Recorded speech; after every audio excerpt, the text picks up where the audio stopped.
Welcome back, family. LanceScurv here.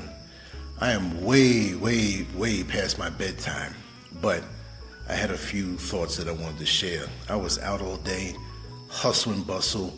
I knew I wasn't going to get much done today as far as the platform is concerned, but I said, okay, before I go to bed, I got to drop something. I'm going to feel mad guilty if I don't put something out there. It's just in me, because as I go through my day, I see things, I think about things. I know I have I won't say overactive mind. This is the mind that I've been blessed with. And so this is normal for me. So there's so many people out here that, I don't know, I'm not saying I'm better than anybody, but it's just that having a creative mind in a deep thinking type situation, in every situation I see, just snapshots all day. So I got to get this thing off. You know what I mean? I got to get this thing off. So one of the things I was thinking about, I was on a van going down into Accra today, and there was a woman on the phone speaking to someone who I assume is a lot younger, and she was saying, you got to drop the company that you have. You're not going to get anywhere. You got to drop that company. The company you keep is no good. They're holding you down. And I was like, listen. I was listening. I mean, I couldn't help it because she was kind of loud. She was like sitting like, not next to me, next to the person that was next to me, right? And I was like, this is good advice. And so she got off, and I was still in the van, and my mind took it somewhere else, and I wondered, like, the situation, like, how bad was it? Were they getting, it was a young lady she was talking to, are they getting her to do bad things, or is she compromising her morals, or whatever standing she has? Because you know what, parents and good friends in your good circle can see certain things. Now, she was being a friend, because it wasn't her mother. Maybe she was the mother, I'm not sure. But she's being a friend. And I get it that the person on the phone, the young lady on the phone, she really didn't want to hear it, but she didn't want to be disrespectful. So it's like, this goes on all over the world. But when you become an adult, lots of times when you have bad company around you, or you have people around you that don't mean you any good, but you think they mean you some good, but then you have some other ones that say, hey, watch that one. They're not sincere to be around you. And in every situation that ended up rotten for me in my life, I always had that. Even moving out here to Ghana, and certain ones that are around me, people are like, listen, they just use you. They want to take you to deep water and drown you, destroy what you have because they're envious of you. No. And boom, you find out certain things happen. So I'm cleansed of all of that now because not too many people are around me, right? And that's a lesson, because we need to be able to evaluate our own energy and who's around us. And sometimes who you think may be a kindred spirit may be masquerading as that to get next to you to stab you. Not literally, but sometimes even that too. So we got to be careful and see the energy that people have in them. Because always when you think back, you'll catch a glimpse of the energy that's not good, that these people around you have, and you treat it like synchronized swimming. Like when the high score and the low score in synchronized swimming is thrown out, right? So if there's a judge that's favoring a certain swimmer, you negate that. We average out. So lots of times, I've even caught things on video of individuals around me that made certain expressions when they thought I wasn't looking or whatever. I was like, wow, look at that. Even from way back then. Video proof. And you know exactly what it was, but in your enthusiasm to enjoy what you think is a higher proximity to a person, and you erase it. But when it all comes out, you get blamed. Imagine that. You gotta be careful with your energy, especially as you get older. You can't let people in too easy. See, I'm feeling these words, but I didn't write it down and say, this is what I'm gonna talk about today. No, but somebody needs to hear this. Somebody needs to hear this. You need to be your own generator. You need to focus on your own engine, because you know what? You were born alone. Yes, your mother was there. But in this journey, you were born alone. And in this journey, I don't care if you're in a car crash with 5 other people, You're leaving out of here alone. You have your own trajectory, even if it's overlapping with somebody at the moment. You have your own accountability. You have your talents and your gifts. You have things you need to develop, and you don't need to be around foolishness holding you back. Because when those phases are gone, and you say, man, I wasted all this time. I could have done this and I could have done that. But that's another thing you don't want to get caught up in. The I could have done this and I could have done that. Because frenemies will take that and they'll try to break your spirit with that. Oh, back in 1982, you really could have done this. Back in 1995, you really could have done this. And oh man, you missed your calling. But they weren't cheering you on with those obvious talents and abilities that you had. They were sitting in the sideline. Oh man, this person has a great ability here. I'm not going to tell them anything. See? So you have to look at what you have, what you've been blessed with, because you just can't give it away like that. If you're here to serve a purpose on this planet, I'm not saying you can't be compensated. You should be compensated for your gifts and your hard work, yes. But there will be people around you that they're not going to focus on their own thing. They're going to focus on you and stopping you from what you have to do. So I'm in an incubation period that's real mighty, because I look at it like, let's take a tennis ball, little green tennis balls, right? Now, maybe you never did this experiment, right? And why would you be at the beach with a tennis ball? But you could understand the concept. You take the ball as a little kid, or you could be in a swimming pool, right? Kind of deep. You take the ball and you hold it under the water, under the surface, like 3 feet, as low as you can go, and you let it go. It pops up higher above the surface, right? That's a law, right? So when you are held down in your life by people around you trying to destroy you, doing whatever little hoodoo they want to do or whatever, and you feel it, you feel this weight, you feel your stuff going down underwater, down under, lower than where you should be. But once you're let go from that and you break those chains and you break those shackles of envy, of the jealousy, and people want to hold you back, when you are let go from that, or you wrestle yourself from that, you go high above the surface and you go back into restoration. You go back to where you're supposed to be.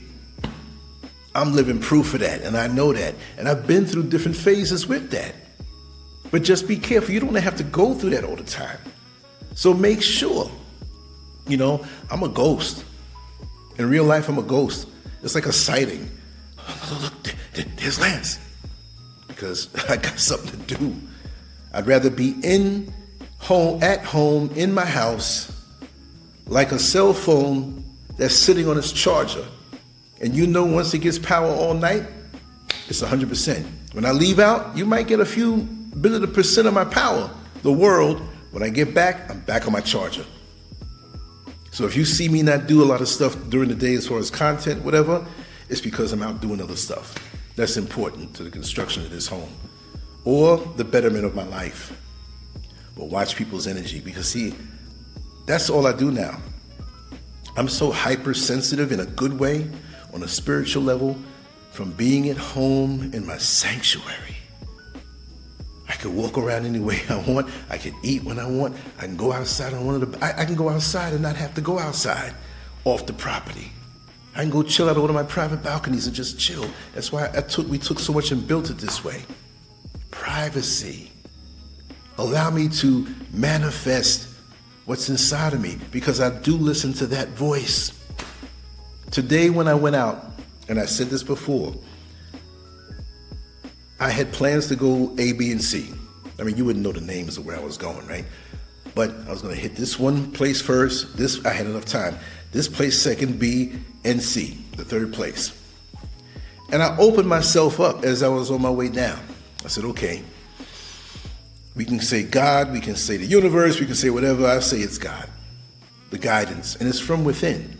And to hear the voice from within, you have to be still enough. You can't have somebody else's madness in your head. You can't have other people's energy around you, even if they're quiet, even if they're off to the side and looking at you, and you see them. You don't want to even see that. Like Muhammad Ali said, you can't hit what you can't see. You see what I mean? So as I was riding the van down, I felt that, I was beginning to feel this, okay, where I said I'm going to go to this particular place, pick up this stuff, quick, get out, go to this other spot, do what I have to do there, and go right on home. This was far different from what I had planned. You have to give the final sign off to that inner voice that will never lead you wrong.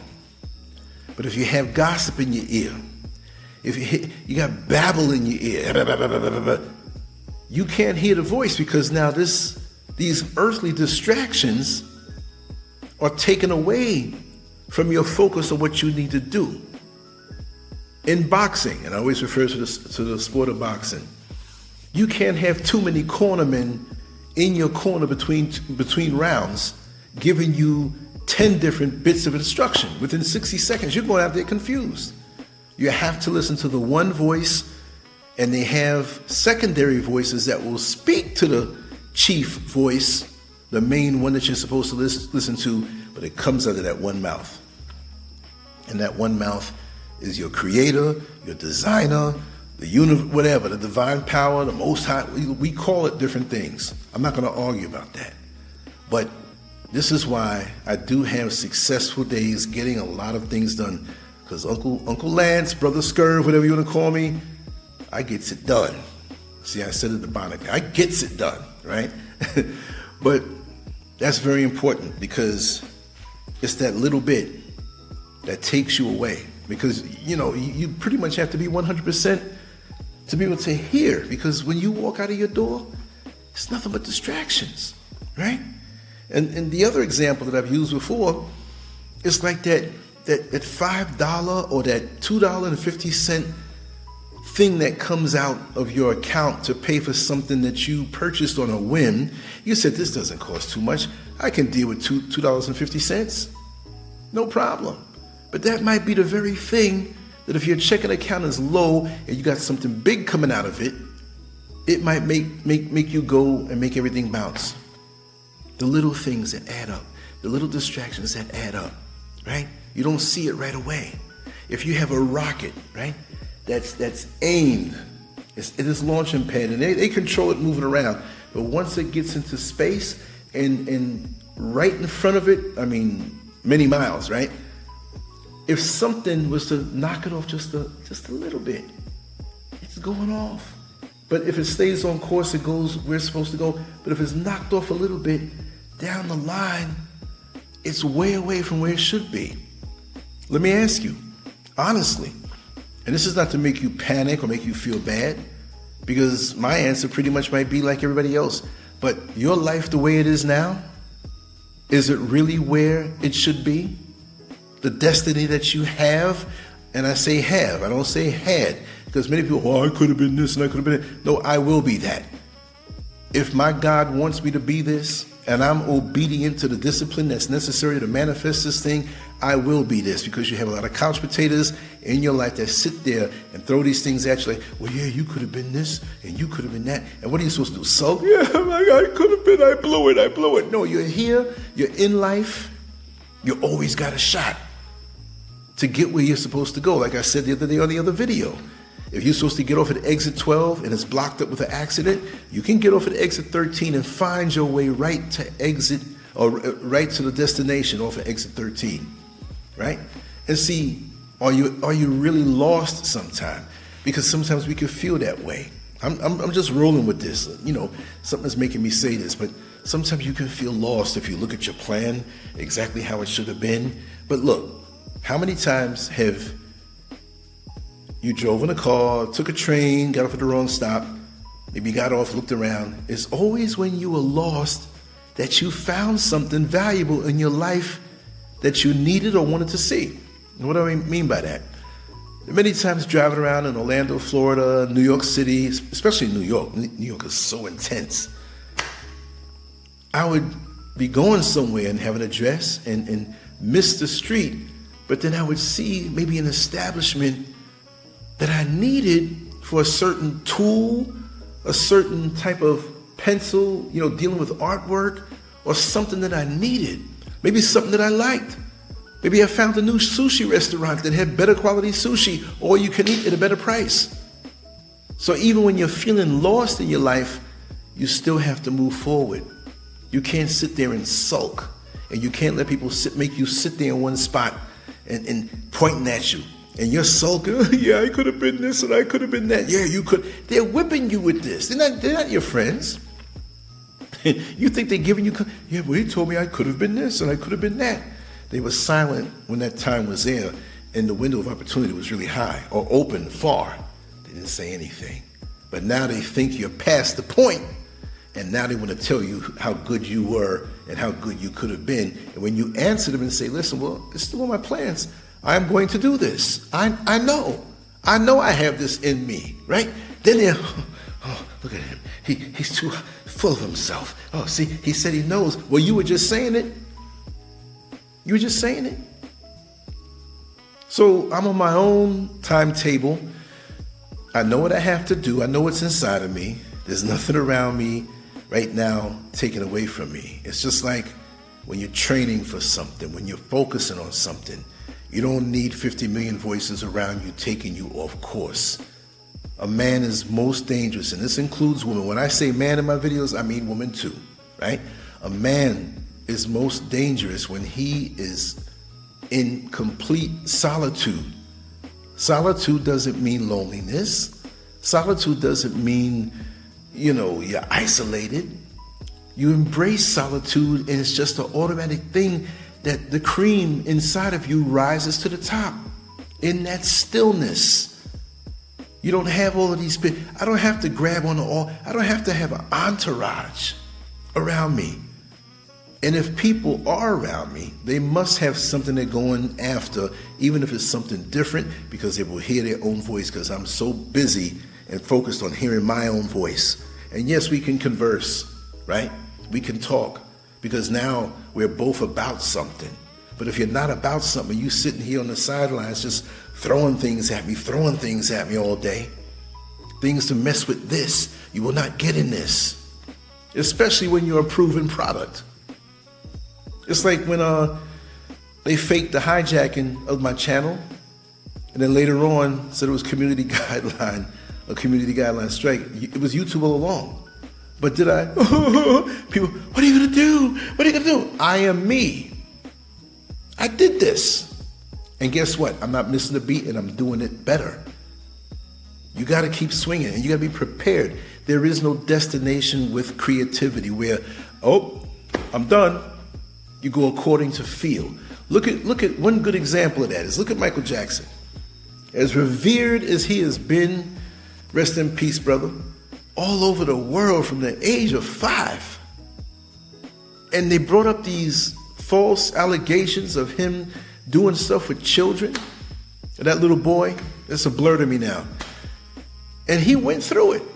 He saw how the world turned against him. Even many of us who said that we were in his corner turned against him. How do you think that made him feel? Now, I'm saying this out of love. I'm not saying this that he's anything less than a man, but he was a gentle soul. A gentle soul, right? Creative and receptive to the universe. The music that came out of his soul, the dance steps, the creativity that he can stand in front of. I mean, he had backup dancers, he had the whole production, but for him to just manifest and sing, and people are looking at him, some of the people crying, white girls crying, throwing themselves down, the whole world. He came from us as black people, but he was a gift to the whole world. And he loved what he did, but he needed his solitude. Maybe people thought he was weird. No, he wasn't. He was sent here with a gift. And look how they tried to tear him down. It had a lot to do with business. It had a lot to do with the 1948s and the small hats, and they thought he was too big, and we had to shoot him down. He had the catalogs, owned the Beatles stuff. I mean, they can't have that.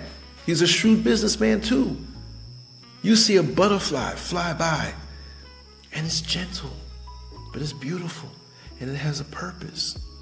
Doesn't mean Michael Jackson had to be 6'6", muscular, and 320 pounds, but yet he was a heavyweight. And there are many ways to be a heavyweight in this world other than what they offer you as a black man.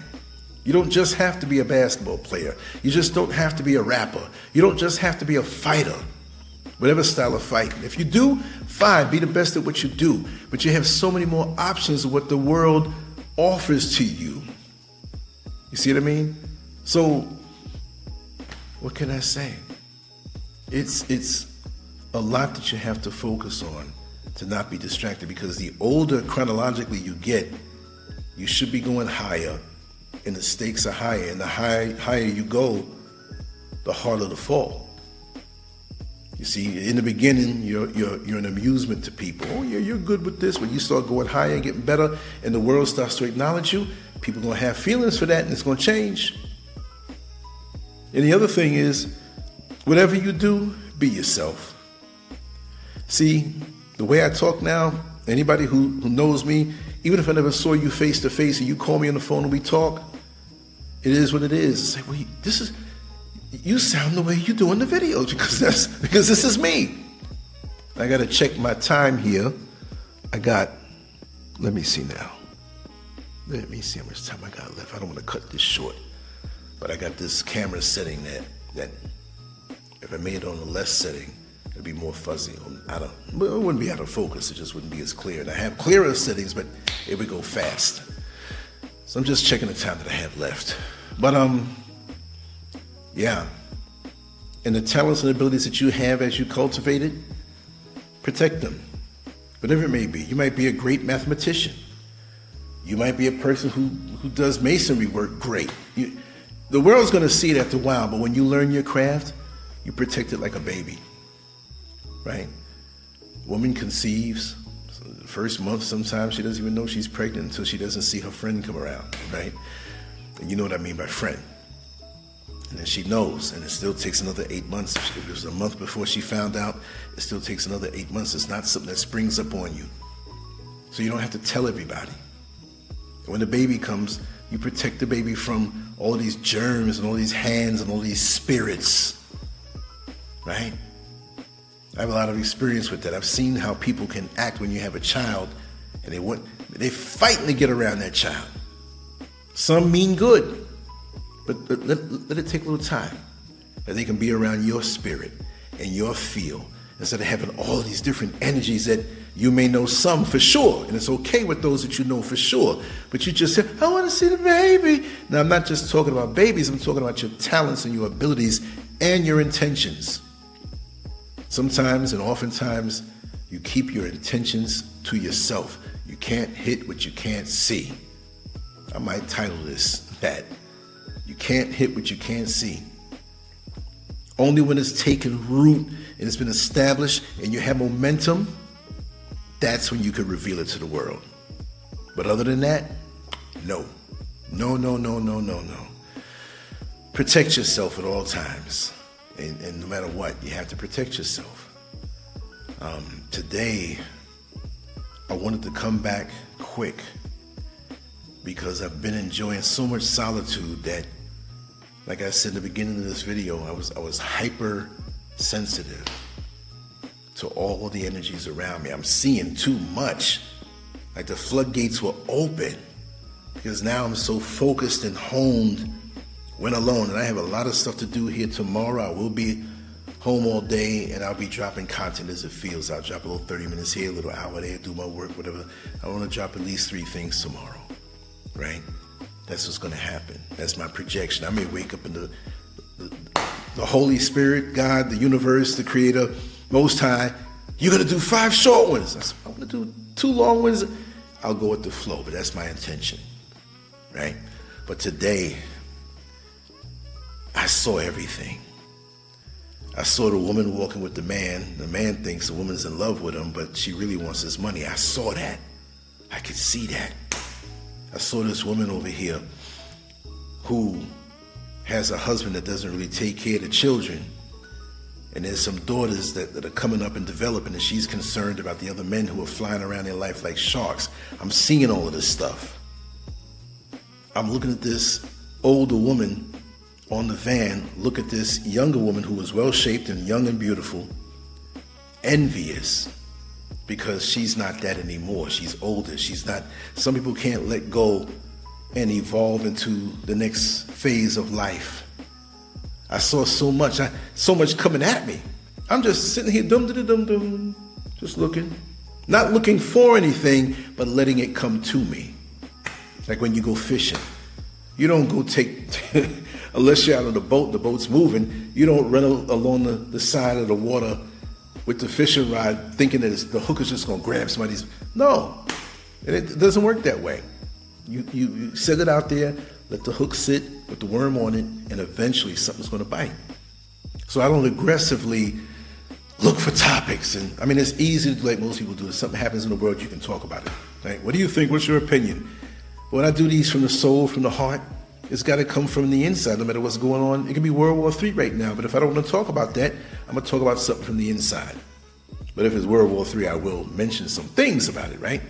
But my stuff is never ending because it's about human nature and experiences that way, something we all can relate to.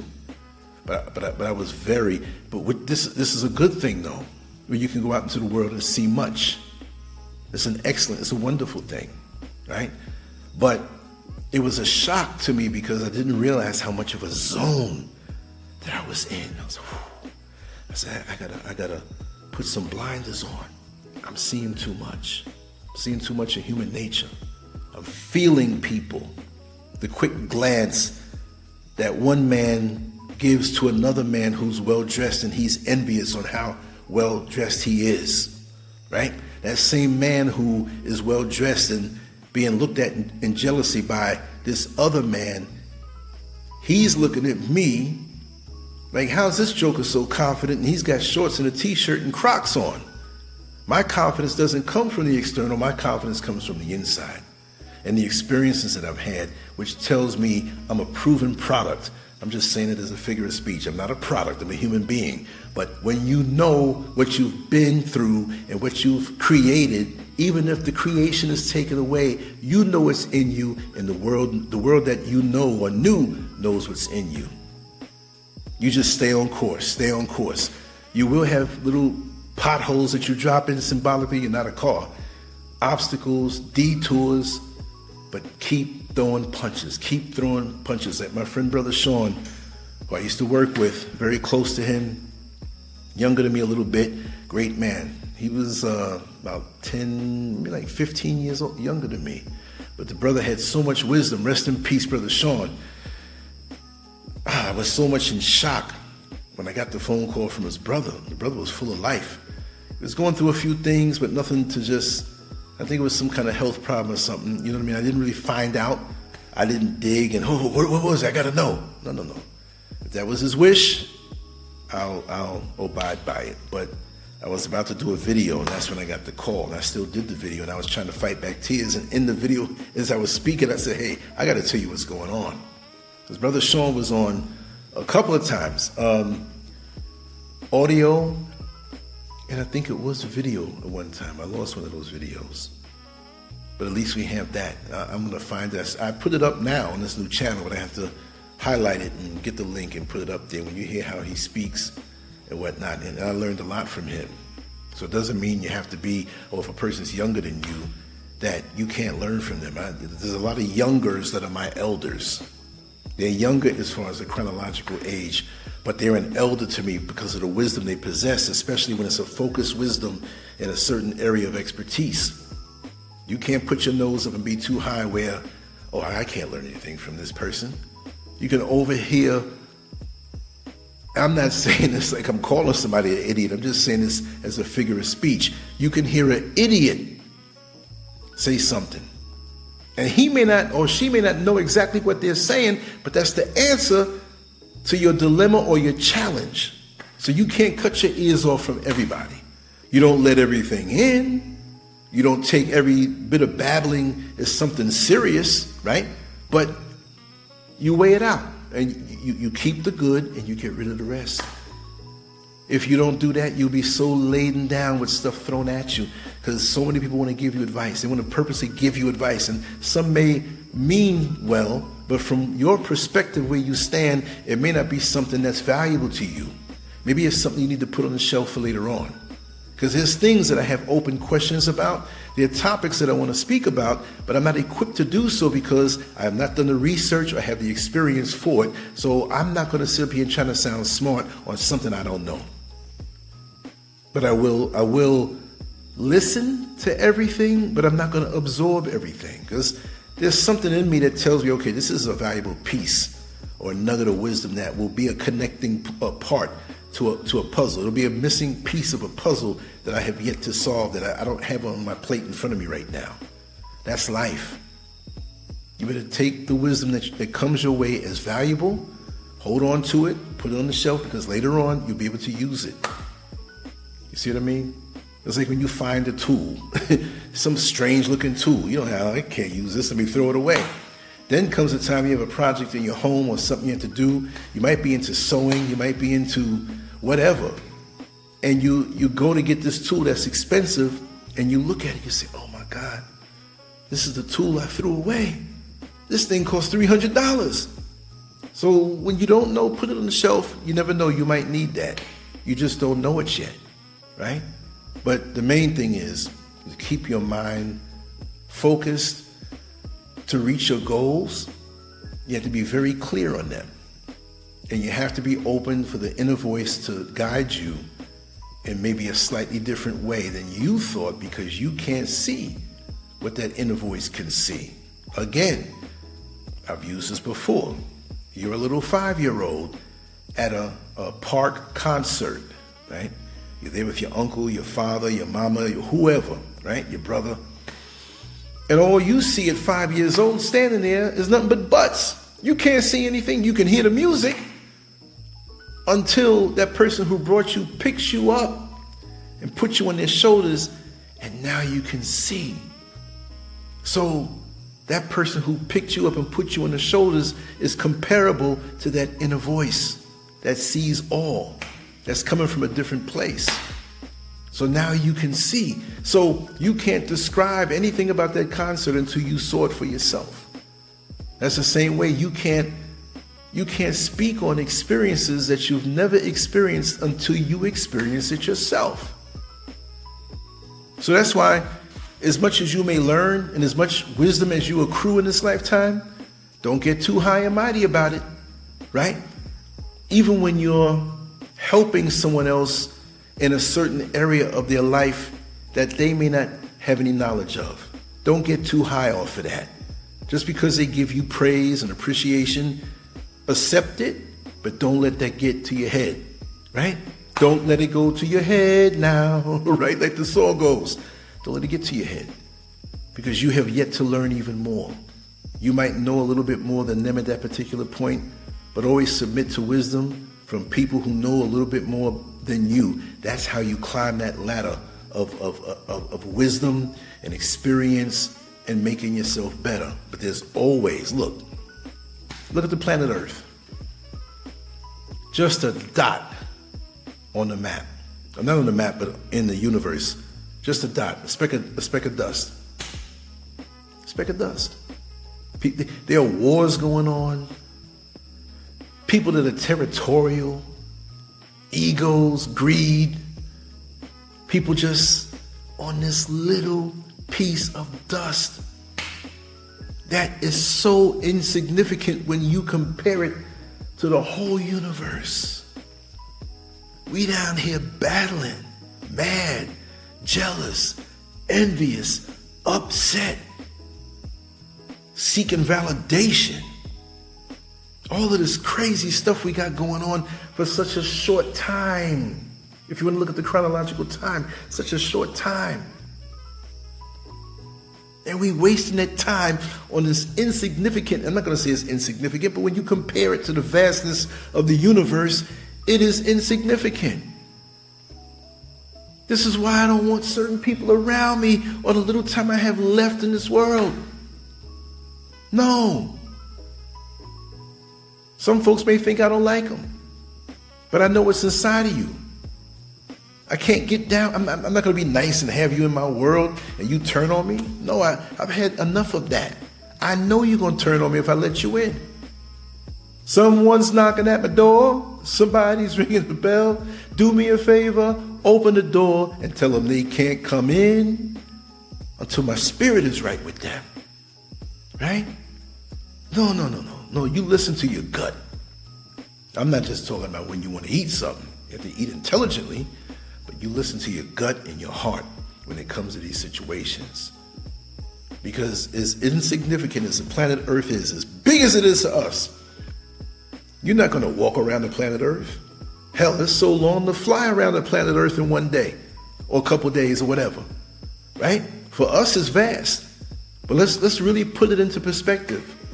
Or the Creator is so, we haven't even seen the end of it. We're talking about light years? The speed of light, what is it, 256,000 miles in 1 second? And there are places that are thousands and thousands of light years away. And I'm going to worry about this joker here or this joker there and what they're doing and what they got going on. No. Maybe if I'm positive to it, encourage them, whatever. But if they got something in their heart, no, I'm rope-a-dope and you're coming near me. No. I got too many precious gifts to share with the world in my own little minuscule way. Are you where you should be in this life? Or are you caught up in things that are pulling you away? Because you're going to have to account for that. People say, well, you're going to have to account for the sins, whatever.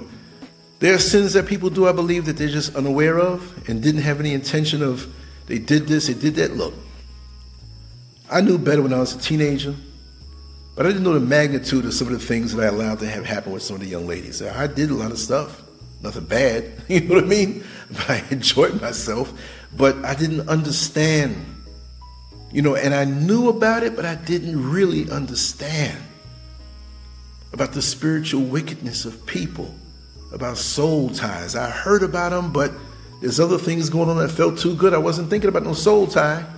You see what I mean? So there are things that we do sometimes that I think when you tally up everything, we'll be forgiven unless we get to a certain point where we know what we're doing and we're still going in for it. That's a whole different ball game. So I'm not going to let people who, with their religious, just want to throw guilt on you. Just want to throw, well, listen, you telling me this, but you're not telling me what you did last night. Leave me alone with that. I know better, right? But you have some people who always want to keep you in some box where you got to try to prove to them. I know I'm rambling now, but when you have to prove to them how holy you are. You must do this and do that to be holy. Please. I just found out the other day, or realized the other day, I was listening to a Mike Tyson interview, and people didn't know how deep he really is. All the stuff he'd been through, it made him wiser, but he always had smarts. And that's why I defended him even when he bit Holyfield's ear. A lot of folks, he's an animal. Like, I used to drive for this limousine company, right? In New York. It was back in 98. And when he did that, a lot of they saw me as a driver. I was in my Lincoln Town car. You have your suit on, your clean cut and everything. And you're not supposed to start talking to the passenger. If they start talking, that's one of the rules, right? If they start talking with you, fine. And you keep them talking the most, right? Well, this white lady got in, and she sat down and she just gave me this quick look, like she was shocked, right? And I had, the rear view mirror there, and so I did say good afternoon. And so, good afternoon. So she's sizing me up. I guess she's sort of sizing my head, And I was a little more muscular then, even though I had the suit on, you could tell. And first thing out of her mouth, did you see the fight? I said, oh, God. I knew what she was getting at. Oh, did you see the fight? I said, what fight, man? Which fight are you talking about? You follow a fight?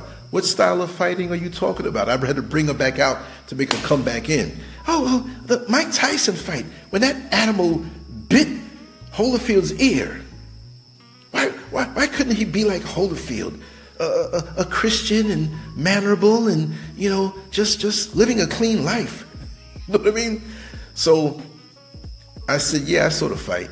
And what do you think about it? Don't you think Mike Tyson's an animal? I said, well, I wouldn't say that. at this point. He's under a lot of pressure. The boxing game is a very dirty, filthy game, which is unfair to the fighters for the most part. And, oh, no, but he's an animal for biting his ear. I said, I'm going deeper than just the surface. He was very frustrated. There were things going on that you didn't notice probably. Are you a hardcore boxing fan or are you just a casual? It doesn't matter. He bit his ear. I think he's an animal. Well, I said, and I said this in a polite way to shut her the hell up. I said, well, and I'm not really a history buff, like I got books all on the wall, every war, every civilization, right? But I said this for effect. I said, I'm a history buff. And when I think of the word savage and animal, there's a lot that happened worse than what Mike Tyson did out of frustration. And she knew what I was saying. Well, what are you trying to say? I said, history tells us a lot more about savage behavior and who were the savages more than a mere boxing match. And one person who was under a lot of pressure. And not to knock my brother Evander Holyfield, but he's a frisky brother, okay? So I'm not judging what I don't know. More power to the both of them. I'm proud to see them both make large sums of money. She was so upset. And then I don't understand what you mean by this history. I said, well, let's look at the history of America. I said, let's look at the history of America, right? Well, you're not one of those guys that are saying that the white man came and whatever. Well, we saved the savages who were here. I said, did the Native Americans go to Europe and take over the land and kill? And I knew now she's going to make a complaint. I didn't care. I said, that's a fact that they didn't do that. Who did that? Who stirs up controversy by killing the people who were there that ain't bothering you, and you take the land? And even today, when you see with America, which is not the Native Americans when I say that, when they see oil in another country or resources, they have to send their people in to cause division amongst different people that are in that country who may have opposing views and are at each other, and they send their people in to amplify so they can cause them to go to war. Then they'll give weaponry to both sides so they can kill each other off, and America comes in like the hero, saving them and taking the resources and taking control of the country and implementing their own leaders, their own puppets. I had enough. I don't want to hear this. I said, well, listen, this is a conversation that you started and you asked my opinion. I said, I have no hard feelings towards you, but I happen to not be delusional because I have to live life in this country every day, and I know it well. I know the game of America. I turned Paul Mooney on her ass. And she did complain. Yeah, he started some rhetoric. She asked the question. It started about a boxing match, and you asked my opinion. And I gave it to her. And she slammed that door so hard. So I told the company, I said, don't put her with me anymore. Even though you go out there at that particular point, you can choose. I used to slice Manhattan up, east side, west side, south, middle, and north. I would always go to the west side and in the middle. And you park and you wait. You have a high-powered radio. The little antenna's high-powered. And you have your cell phone that they give you just in case. And you go in line. So as an independent contractor, you don't have to be in line. They're not going to call you.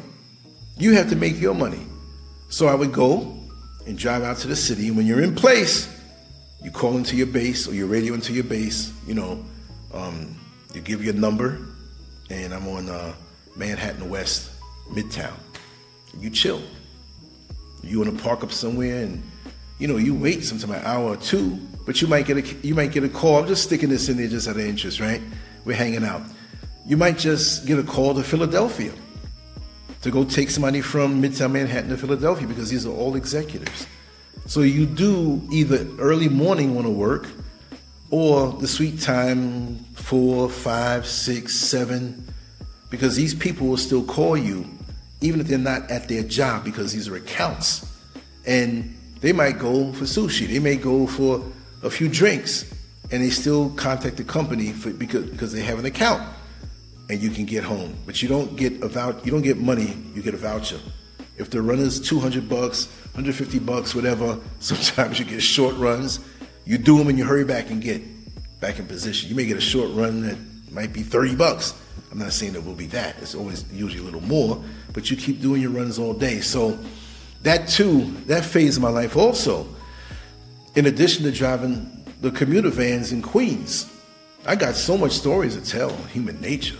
My God, thank God for social media, right? But that was an experience.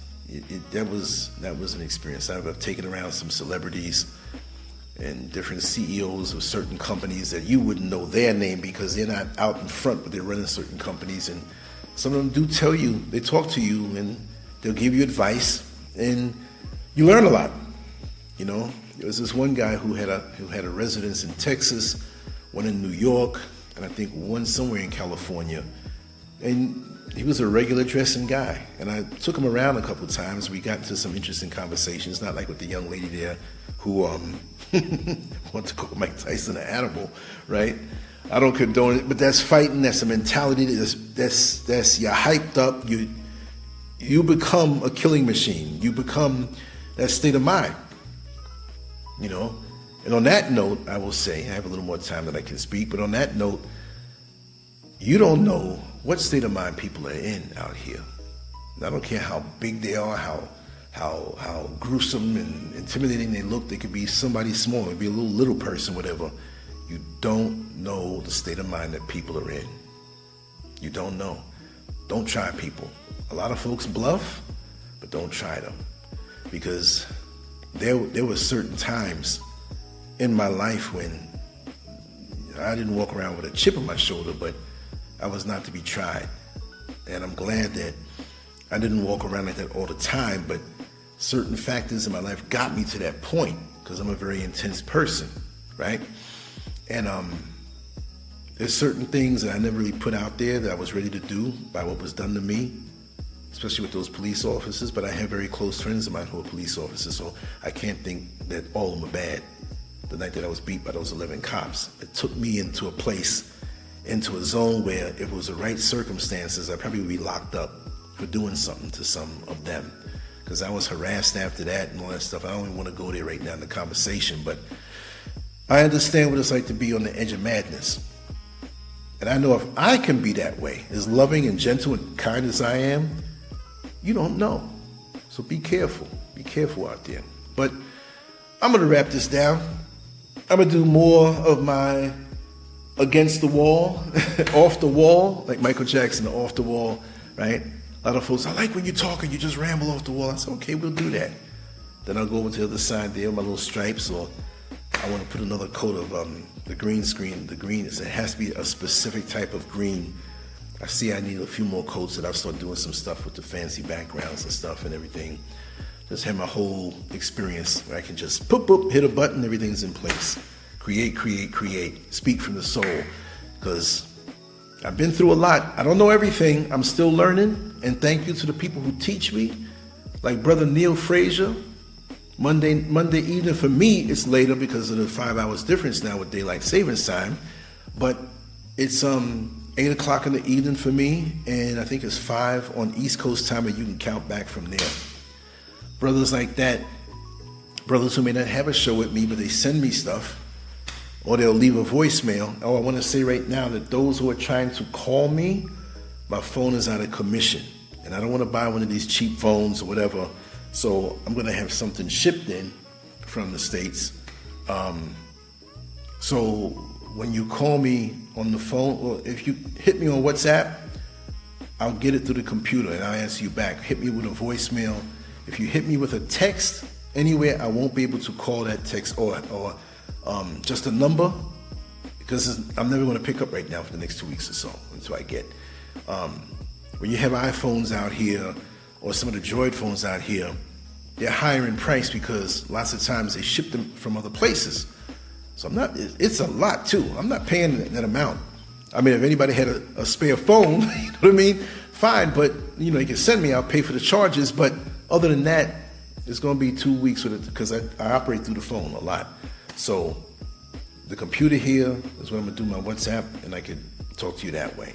Or if you email me, I know that's corny, but you can email me. 2 emails, lance@lancescurv.com or LanceScurvLive@gmail. And behind the V on Scurv, there's no E. I know a lot of people just listen phonetically and think, oh, I'm going to put an E there. It's SCURV, right? So that's how we're going to do it. Anyway, I'm going to do one of these again tomorrow, a live show, but I'm going to do something off the wall.